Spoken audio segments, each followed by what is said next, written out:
Allah, zikrullah. Selamat datang para penempuh jalan Allah di markas besar Nahdlatul Aulia. Sebenarnya rahmatan lil alamin ya sebenarnya. Yang paling bisa kita lihat dari Gus Dur itu rahmatan lil alamin. Sama dengan wali-wali pada umumnya atau para rasul, para nabi itu khasnya adalah wa ma arsalnaka illa rahmatan lil alamin. Kan gitu. Kan kita semua ini secara sifatian juga rasul. Lah istiqomahnya Gus Dur itu kan membantu orang. Dia menjadi tempat dari orang mencari solusi. Nah, disitulah memberi solusi. Dia berprinsip bahwa ilmu itu kalau belum diverifikasi itu jangan pernah disampaikan. Ilmu itu kalau kamu belum pernah merasakan itu jangan kamu sampaikan.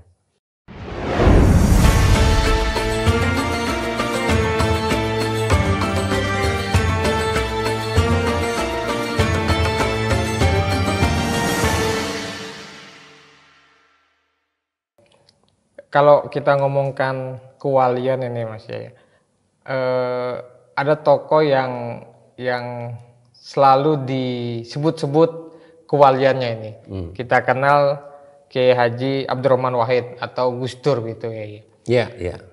Gus Dur ini kan selain beliau seorang yang alim begitu, juga seringkali disebut-sebut kewalian beliau itu. Ini kewalian beliau ini apakah kealiman beliau itu atau memang ada sisi-sisi yang seperti Mas Umam tadi sampaikan bisa katakanlah membaca masa depan begitu. Apa pengalaman Mas Umam bersama Gus Dur ini kan Mas Umam juga dikenal dekat dengan Gus Dur begitu. Sebenarnya rahmatan lil alamin ya sebenarnya. Yang paling bisa kita lihat dari Gus Dur itu rahmatan lil alamin. Sama dengan wali-wali pada umumnya atau para rasul, para nabi itu khasnya adalah wa ma arsalnaka illa rahmatan lil alamin. Kan gitu. Kan kita semua ini secara sifatian juga rasul. Muhammad itu secara sifatian juga rasul. Karena kita juga berkewajiban untuk menyampaikan apa yang Allah sampaikan dalam Al-Quran. Kan gitu. Nah, Gus Dur sebagai khas yang paling saya lihat itu ada di rahmatan lil alamin. Jadi memberikan manfaat buat alam semesta ya, bukan hanya buat umat Islam saja atau orang Jawa saja, tapi buat semua. Itu khas yang paling menonjol dari Gus Dur. Jadi melihat manusia kan sebagai tajalinya Allah, tidak melihat manusia atas dasar ras, warna kulit, agama atau golongan kan gitu. Nah itu yang bisa dilihat. Misalnya kita berkali-kali kan melihat misalnya Gus Dur itu kalau dapat uang dari pengajian ya, beliau kan sering isi pengajian dalam arti diundang ya. Nah, biasanya kalau ada orang butuh ya udah amplopnya dikasih, nggak peduli dia punya uang atau tidak gitu. Atau dalam pandangan-pandangan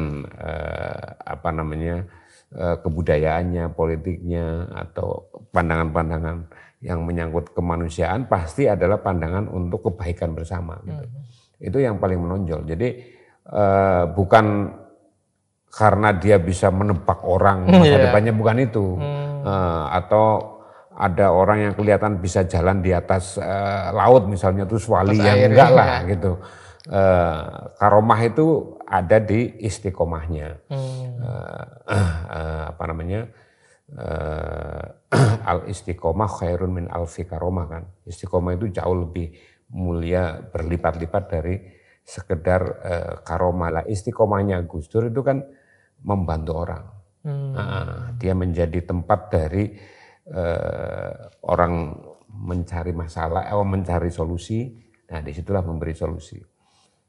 Kalau yang pengalaman saya misalnya ikut Gus Dur itu memang sih ada yang kasat mata misalnya 2009 itu saya jadi juga belum tentu gitu. Saya nyalon Oh, sempat nyalek. Ya sempat nyalek, ya minta restu Gus Dur, saya nyalek di Partai Demokrat. Kemudian selesai kampanye, bahkan selesai pemilu saya dipanggil sebulan. Gimana menang Mam? Kalah Gus. Gitu. Jadi enggak? Belum tahu Gus, wong saya nomor 2 gitu. Nah, dia malah memastikan, dah kamu jadi. Ambil tepuk-tepuk, jadi kamu. Nanti 2014 kamu di Senayan lagi.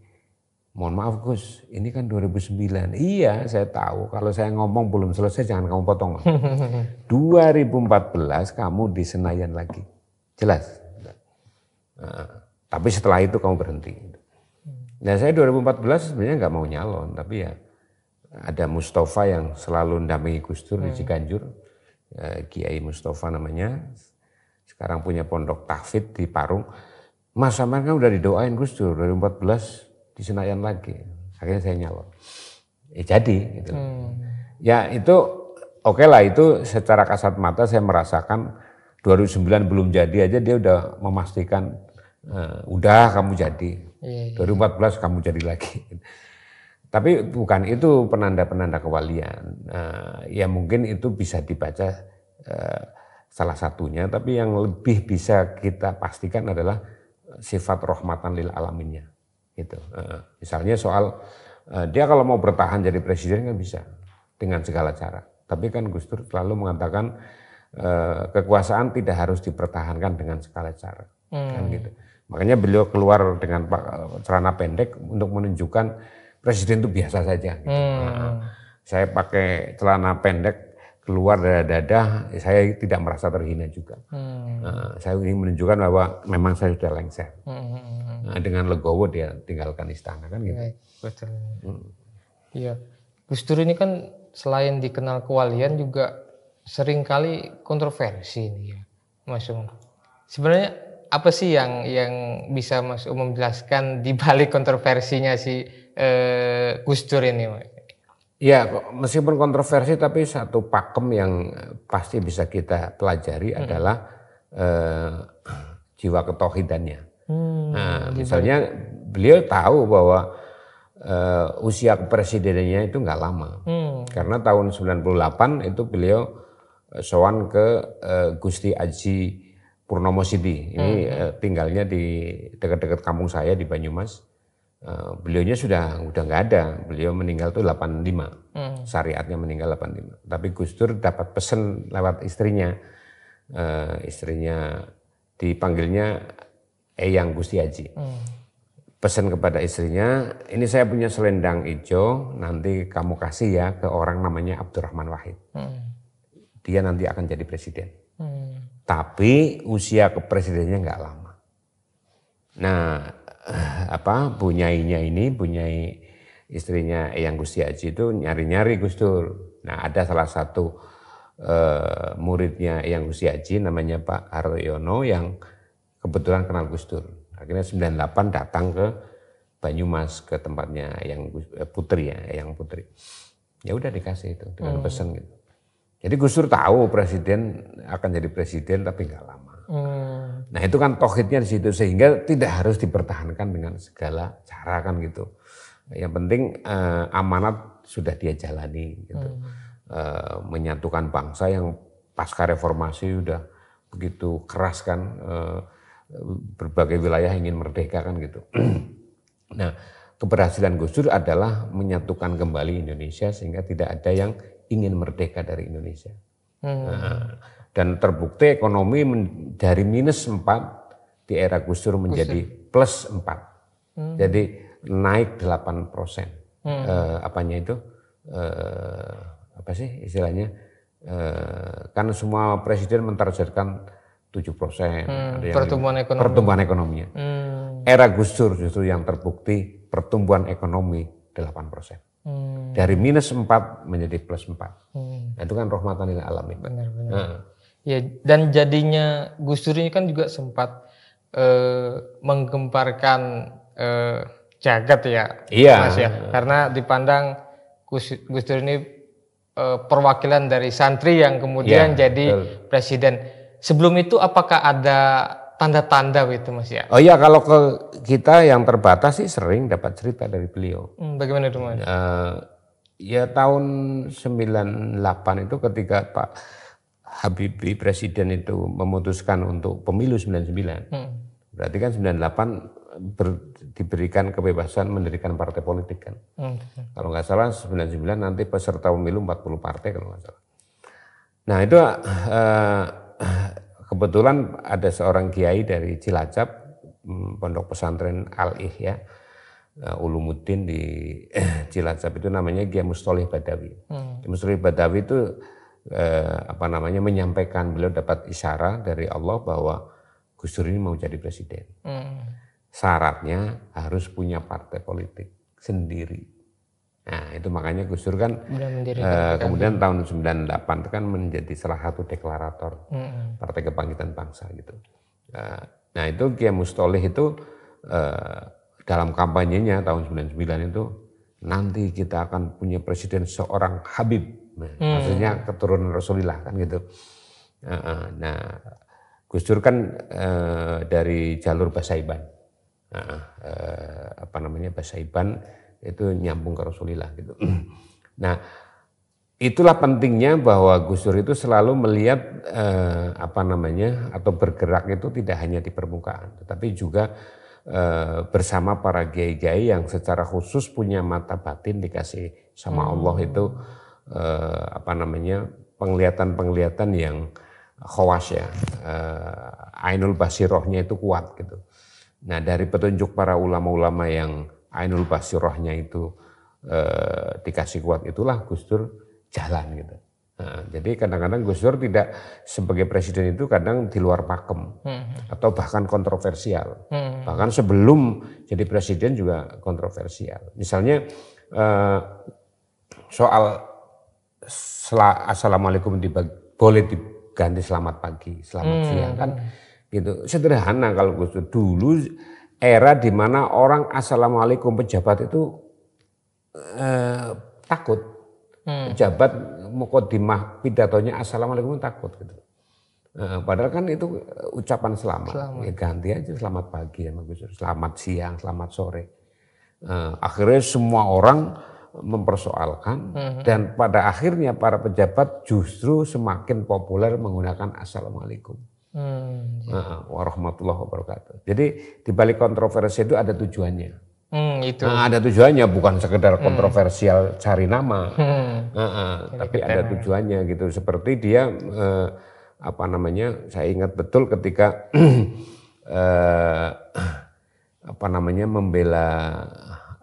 membela Inul Daratista. Kan banyak diprotes karena goyangan kebor kan. Emang kita ngelihat goyangan Inul ngebor emang haram? Enggak lah, enggak haram. Loh kenapa enggak haram? Loh saya enggak lihat. Tapi maksudnya Gus Dur dibalik itu adalah, ya ngapain kamu lihat? Kalaupun kamu lihat, ada nafsu apa enggak? Gitu. Nah kalau kita ngelihat sebagai manusia, mau orang telanjang pun, kalau tidak ada nafsu di dalam mata kita ketika melihat, ya nggak ada dosa. Ya aslinya tidak ada masalah gitu loh. Yang menjadi masalah kan nafsunya. Jangankan orang goyang ngebor, orang tertutup rapat pun kalau kita ngelihatnya dengan nafsu kan itu jadi masalah. Betul. Gitu. Baik, Mas Umam, kealiman Gus Dur ini kan nggak kita ragukan lagi begitu ya. Dan apa yang menjadi kita katakan kontroversial Gus Dur ini kan tidak lepas daripada pengalaman intelektual beliau begitu Mas ya. Sejauh Mas Umam tahu nih perjalanan intelektualnya Gus Dur ini bagaimana sih Mas? Sampai dia berprinsip bahwa ilmu itu kalau belum diverifikasi itu jangan pernah disampaikan. Ilmu itu kalau kamu belum pernah merasakan itu jangan kamu sampaikan. Istilahnya itu kalau di ilmu tauhid halan wa dzaqan, mengalami dan merasakan. Jadi misalnya dia belajar di Mesir, dia kan nggak kuliah, yang penting itu menimba ilmu apa saja di Mesir, termasuk ilmu politik, termasuk pengalaman revolusi di Timur Tengah, Mesir. Ya. Habis itu dia aktif di Partai Ba'ath di Baghdad gitu, Partai Kebangkitan kalau di sini. Memang kebanyakan para pemimpin Ba'ath itu kaum sosialis ya, dari berbagai agama. Tapi di Baghdad dia juga mendapatkan pengalaman bahwa di sana masih ada hukum pemenggalan gitu. Orang yang tidak setuju dengan presiden itu ya dipenjarakan, kemudian bahkan ada yang istilah dia itu dipenggal gitu. Nah makanya terakhir perjalanannya beliau kan ke Perancis kan. Nah di Perancis itulah berkenalan dengan Profesor Hasan Hanafi di Sorbonne University. Tapi yang dia ambil dari Perancis adalah tentang nilai-nilai demokrasinya. Nah dari 3 pengalaman negara di Timur Tengah, di Mesir, di Irak, kemudian Baghdad, kemudian dengan pengalaman itulah kemudian dia membawa pulang nilai-nilai dan sistem demokrasi yang kemudian diperjuangkan di Indonesia. Jadi apa yang disampaikan di Indonesia itu sudah mengalami dia di Mesir, di Baghdad, dan terakhir di yang disebut Perancis itu. Itu yang dalam rumusan dia, ilmu itu kalau belum kamu jalani ibaratnya, belum kamu amalkan, belum kamu merasakan, jangan kamu ajarkan. Gitu. Jadi untuk apa kita belajar teori kalau kita tidak pernah menjalankan. Nah yang dijalankan itulah yang kita bisa jadi qudwah atau contoh gitu. Jadi jangan cuma bisa ngutip ayat, hadis, Quran, tapi kamu nggak jalani, gitu. Kalau yang sudah kamu jalani boleh kamu sampaikan. Nah itu yang disebut kamu menjadi bukan sekedar memberikan contoh, tapi kamu bisa menjadi contoh. Gitu. Jadi tindakan Gus Dur maka selalu berpedoman pada definisi politik. Politik itu tindakan, bukan omongan kan gitu. Jadi clipping saya tentang beberapa tokoh suruh dibakar, bukan itu yang saya maksud. Tindakan yang dilakukan orang itulah politik gitu. Pelajari tindakan. Iya, tindakannya. Karena yang bisa dicontoh adalah tindakan, bukan omongan gitu. Nah, sehingga ketika Gus Dur itu menyampaikan pandangan politik atau tindakan politik itu bisa ditiru oleh banyak orang gitu. Misalnya dia tidak meninggalkan harta kan, ketika dipanggil Allah kan enggak meninggalkan harta. Meskipun dia seorang tokoh besar ya, yang dia tinggalkan kan ilmu dan jejak langkahnya. Itu yang ditiru oleh generasi berikutnya. Itu khasnya orang tauhid, khasnya jiwa-jiwa wali begitu. Dan misalnya kontroversial itu menurut siapa, Mam? Gitu. Betul. Menurut yang belum paham. Betul. Gitu. Yang belum paham. Misalnya dia bilang, yang kadang orang salah paham bahwa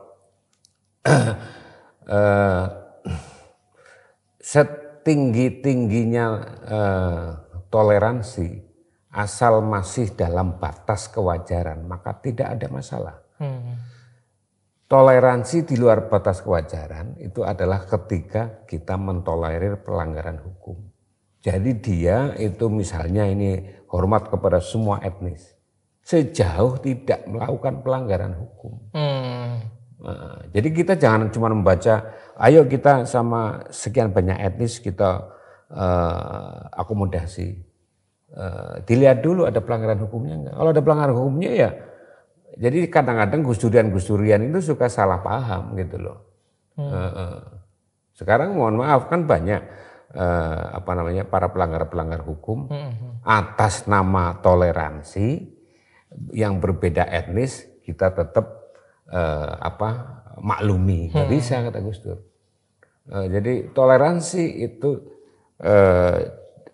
setinggi-tingginya toleransi asal masih dalam batas kewajaran, yaitu tidak melanggar hukum, itu tidak akan jadi masalah.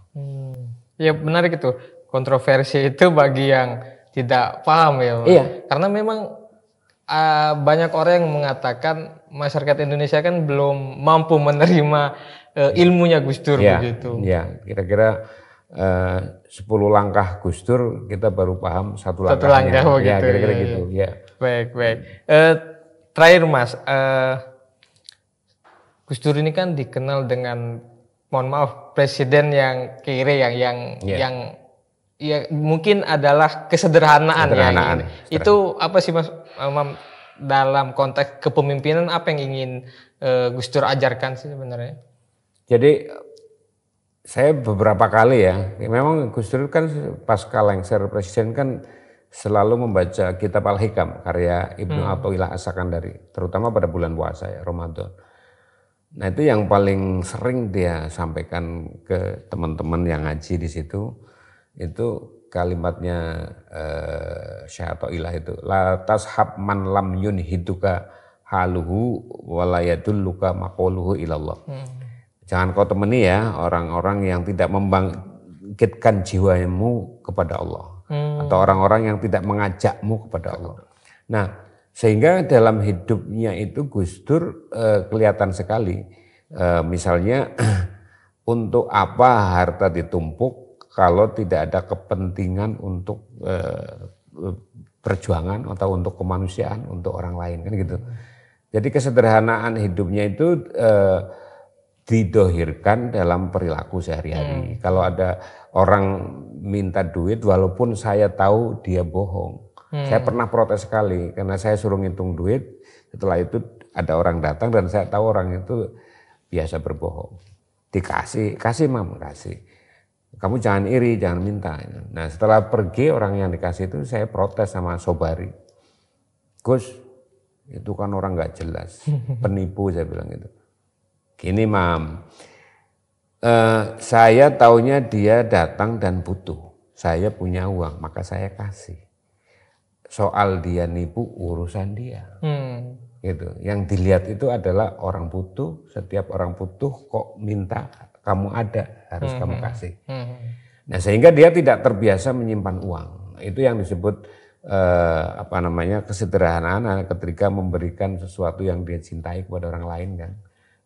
Ya duit semua orang mungkin butuh, tapi Gus Dur buat Gus Dur yang penting tingkat kebutuhan dia. Siapa saja, nggak peduli itu agamanya apa dan sebagainya. Nah yang kedua kesederhanaan Gus Dur itu diwujudkan dalam bentuk ini nasihat-nasihat yang dia jalani. Maksudnya dia pernah menjalani. Misalnya ini salah satu contoh yang lucu juga. Suatu saat itu Gus Dur pidato di alun-alun Purwokerto Harlah Muslimat. Saya lupa tahunnya itu. Pagi mulai sampai Gus Dur naik itu sekitar setengah 12 itu kemudian pas hujan besar. Hujan besar. Nah, ada Pak Ghaffar Rahman, Sekjen almarhum, ada panitia. Karena pidato kan Gus Dur dikasih kursi, kemudian dikasih payung. Nah Gus Dur nggak mau, nggak usah pakai payung, nggak usah pakai kursi gitu. Ceramah dia. Nah setelah berakhir ditanya, Gus kenapa nggak mau pakai payung? Kamu nggak tahu, justru hujan itu saya jadi seneng. Kenapa? Saya kepengen kencing. Kepengen kencing sehingga ketika hujan kan dia kencing sambil berdiri sambil ceramah kan nggak ketahuan. Nah maksudnya gitu, nggak usah peduli dengan orang lain. Kalau kita nggak keluarin kencing kan jadi penyakit. Jadi penyakit. Nah itu kan dia dijalani gitu, bukan lagi guyon, dia jalani. Ya soal nanti habis ceramah kan kita mandi di kabupaten ada kan gitu. Jadi nggak usah peduli dengan penilaian orang, gitu-gitu. Jadi cuek gitu, itu maksudnya itu. Tapi ada maksudnya gitu. Betul. Sehingga menciptakan nggak sengaja seorang pemimpin yang sederhana kan, itu kan nggak sengaja. Kalau pemimpin besar kan pakai payung, pidato di kursi. Dia enggak gitu loh. Kan semua orang terpaku loh. Gus Dur mau ya berdiri dan nggak pakai payung pada hujan gitu. Padahal di balik itu, nggak pakai rekayasa. Secara alamiah dia ceritakan ke kita itu. Iya. Mas Umam, untuk menutup perbincangan, kira-kira pengalaman Mas Umam yang paling unik dan gak bisa dilupakan bersama Gus Dur apa kira-kira? Ditugasi ngirim bantuan ke Ambon ketika konflik. Ke Ambon? Ya. Pakai Hercules itu bantuan dari PBNU ya bersama komunitas lain ya, ada Muhammadiyah, ada Yayasan Maria Christina Tiahau dan sebagainya. Ya, bukan unik sebenarnya, itu ngeri gitu loh. Karena itu konflik baru 1 bulan. Dan saya harus membagi bantuan dari PBNU kepada masyarakat yang terdampak. Dan kita sebagai Muslim kan sangat dicurigai masuk ke basis-basis Kristen. Jadi ekstrim juga Gus Dur penugasannya menurut saya. Nyawa taruhannya. Iya, karena saya pada saat mau pulang itu teman ngasih tawaran, Mas ayo cari oleh-oleh di Ambon, maksudnya dari Ambon gitu. Nah, ya udah kita ikutin aja. Lah belum kita bayar karena baru milih-milih barang. Di luar tuh sudah ada banyak orang bawa parang. Jadi mereka bisa membau, kalau orang Islam itu baunya apa aja nggak ngerti lah. Nah, teman saya bilang, Mas siap-siap saya akan nyalakan motor, sampean keluar setelah motor saya nyala, kita kabur. Lah kenapa? Nanti saya ceritain. Nah maksudnya sampai segitunya. Nah kita ceritain Gus Dur, ketawa. Iya. Nah itu nggak bisa terlupakan karena urusannya ya sedikit bahaya. Iya, itu antara nggak bisa dilupakan atau nggak bisa nolak. Nggak bisa nolak, nggak bisa nolak. Baik. Mas Umam, terima kasih banyak Sama-sama. waktunya. Mohon maaf mengganggu. Terima kasih sama-sama. Mudah-mudahan obrolan kita bisa jadi inspirasi nih untuk teman-teman. Amin. Baik, teman-teman, terima kasih dan sampai jumpa kembali di segmen selanjutnya. Jangan lupa subscribe, komen, dan like channel YouTube Buat Ilmu. Assalamualaikum warahmatullahi wabarakatuh. Waalaikumsalam warahmatullahi wabarakatuh.